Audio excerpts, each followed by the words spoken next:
welcome to my channel. So today I'm talking about Love is Blind Sweden, the reunion, episode 10. It's our last episode and I'm so upset with Netflix because they told me it was going to be 6 p.m. PT, which means Pacific time. So I'm here chilling, thinking about doing my nails, just took a shower, and I was watching Night Country, the True Detective that's out on Max. And something in my gut was telling me, check Netflix, check Netflix. And the reunion was already out. So I stop everything and I start watching. And then we see all the couples walking in the dark. And then the host, she starts asking each couple if they're still married. And I was surprised about, who, Sergio and Amanda, still married. Maida and Oscar still married. Chris Lee and Rasmus still married. What I was so happy about? It made my week. I was full of joy when they're showing their little home vlog, little videos, because the host asked, how's married life been, after the show? So they're showing the little home vlogs, and Rasmus shows Dino and then shows Dexter, and he looks so sweet. And then you see both of them kind of like face to face, and I was like, oh, that made me so happy that the dogs are getting along. And he even said like they're like brothers. And then we see never before scenes when they meet face to face and Rasmus goes to propose. He calls her Kimberly, and he was like, well, I was thinking about Chrissy Lee, Kimberly. When he proposed, he said Kimberly. I thought that was so funny, and I'm glad she's laughing about it because it seemed like something Chrissy Lee would be like mad. Now it makes sense that at their wedding, before he says his vows, she says, do you remember my name? I thought she was referencing the quiz about her eye color. And then the host mentions that both of them had a physical chemistry, like a really strong physical chemistry from the beginning. And Chrissy Lee, she actually apologizes to everyone else because she was saying that she felt she was very insensitive during the honeymoon in Cyprus because some of the other couples were having trouble connecting physically, and she's all like with Ramses, and they're like all over each other. And I thought it was so nice of her to apologize and says like, I'm sorry I was being insensitive. And I was like, don't apologize. You met someone that you super into him, go for it. If it was me and I was having troubles with my partner physically and she was all over Rasmus, I was like, go for it, girl. Enjoy your man, be all touchy-feely. Then we have Sergio and Amanda. He had a little glow up. At least he's like fully shaved. Like his wedding to Amanda, I was like, why the 5 o'clock shadow? Either like get married with a beard or fully shaved. I'm sure like Amanda is a good influence on him. I appreciate the fact that he apologized about when he found out that she had scoliosis and she was bullied in school, and he thought that she wasn't going to be attractive enough. I appreciate the fact that he apologized not just to her, but he apologized in public. And then it was time to address the rumor that there is a woman in Barcelona that's carrying Sergio's child. And I love my Chrissy Lee, but I'm glad she got called out because not that she was the one that started the rumor, but kind of that was her because she, during filming, she's the one that sat down face to face to him and confronted him. But when the host was asking her, so where did the rumor start? Chrissy Lee was like, I don't know, like a group chat. But she's like, who started the group chat? Who said first that he had a child with another woman?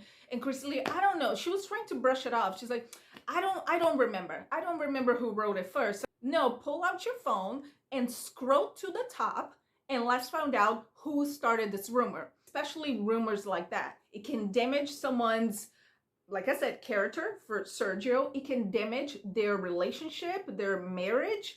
It can damage Amanda's, mental health. So let's figure this out. So we finally put the rumor to rest. There is no woman in Barcelona carrying his child. And I was like, woof, okay. But then Amanda is sitting there and they said, there is a child in Sweden, and I was like, I thought she's going to announce that she's pregnant.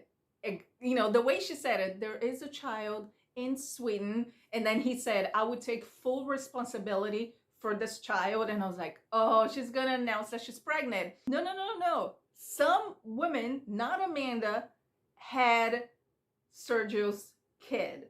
And they found out 2 months after they were married. And Amanda, once again, a saint. A saint. This woman is so emotionally mature, and she's going to make an excellent stepmom because the way she's handling things, and she said, you know, nothing can get in between us.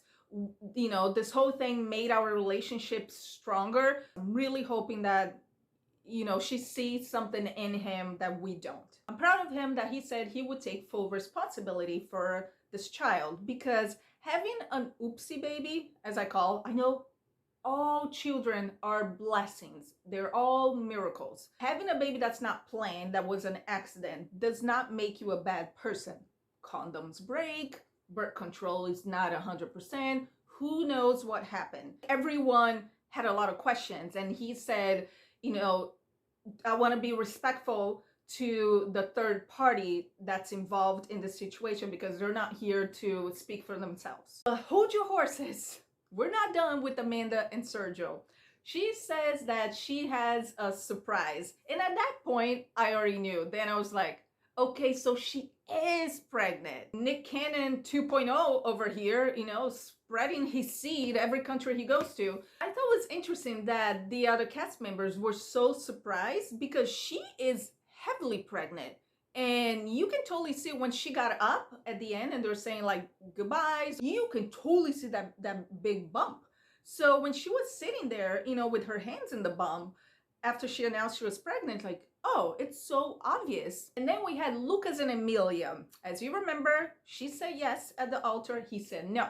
And apparently they tried to give it another chance. And they kept seeing each other for 2 weeks. He was waiting for her to break up with him.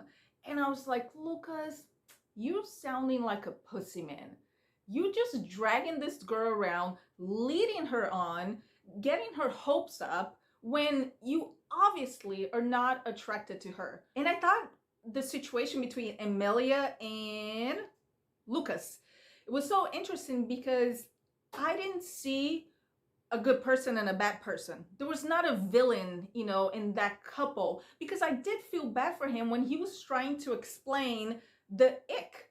Remember, we talked about the ick and how hard it is to explain. And he said that, you know, it wasn't about appearance. It was about chemistry.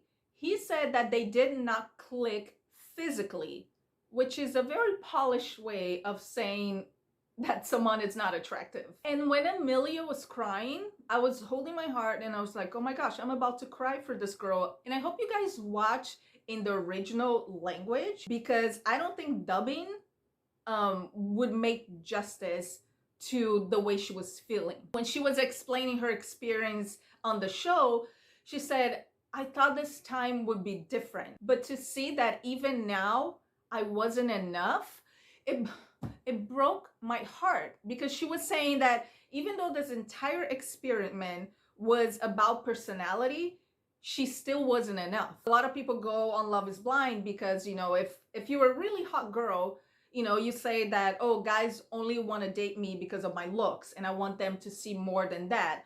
And then there's a lot of girls that are not that good looking, but they have great personalities. But in Amelia's case, she said, my looks were enough and my personality wasn't enough. Then Chrissy Lee asked a question. I don't remember what it was, but she asked Lucas a question and he couldn't answer it. And the host asked him, do you have an answer for that? I felt so bad for this guy. Like, can you guys put it to rest? I think he gave you enough reasons why it didn't work out between him and Amelia. Why are people beating that horse? He already said that they did not connect physically, and that's it. That does not make him a bad guy. Then we moved on to Christopher and Katya, and he said that he turned into someone he didn't want to be. He was just afraid of losing something that he worked so hard for it. And that was so relatable because haven't we all done crazy things for love or acted insane because of love? That whole conversation reminded me of a point in my life where I was getting out of a serious relationship, and I've done some things that I was not proud of, and I'm sure he did some things that he's not proud of. After we squashed everything and we were finally in good terms, I was explaining to him that our relationship was like a puppy that I loved so much. This puppy is dying, and I see it fading away. And that was our relationship. I was losing it. I would do anything in my power to not let this puppy die. Katya kind of led Christopher on as well, because she admitted that from the first face-to-face when they met, she wasn't into him. And Christopher said, I could see it in her eyes that she wasn't into me. And then the bomb dropped that Katya, it's not single. She's seeing someone, and her now boyfriend was in the pods. This guy, Ade, he didn't get a lot of screen time during the show. So we had this little like compilation, like a mini love story of how they met in the pods, and Amelia took Katya to a party, and then she saw Ade, he saw her, and he said, oh, it was like I was Moses and the Red Sea had parted and all I could see was her. And I was like, oh. Up to that point, I had enjoyed the reunion, but when they start showing the whole conversation that Katya had in the pods with Ade, and then she was describing him as spicy. He's spicy. He said, oh yeah, it was love at first sight and blah, blah, blah. And I thought it was so disrespectful and kind of cringy to do that in front of Christopher. It was good entertainment for us watching, but to him, it was so disrespectful. They could easily ask her, are you single or are you seeing someone? She's like, I'm seeing someone. And it's someone that I met in the pods, and says like, oh, it's Ade. You can even say his name. It's fine. But the whole like talking about, oh, when we are a couple, I want everyone to be jealous of us. And then once we leave the party and everyone is jealous of us, I want everyone to think we're going home and having amazing sex. I did not like that guy. I don't know. He rubs me the wrong way. I am still Team Christopher. Let's do a gender reverse. If it was a girl that got her heart broken by some guy, and then the guy says, yeah, I'm not single. I'm actually dating this girl that I met in the pods. And then you see that whole montage of them talking in the pods and them kind of like bragging about the relationship. And the girl is just like sitting there, just watching this whole thing. Wouldn't it be like disrespectful? Because I was thinking, it was like, oh my gosh, how does Christopher feels? And the host asked him, how does that make you feel, Christopher? And he's like, it's like rubbing salt in the wound. What do you guys think of the reunion of Love is Blind Sweden? I had a good time with the show. I did. Like I said, with the reunion, it was 50-50. We had 2 baby bombshells. I also want to thank everyone, all of you out there who engaged in the conversation, in the comment section. I had such a blast talking to all of you guys. And if you like this video, make sure to hit the thumbs up, subscribe to the channel, and also hit the little bell notification button so you don't miss any future videos. And I'll see you next time.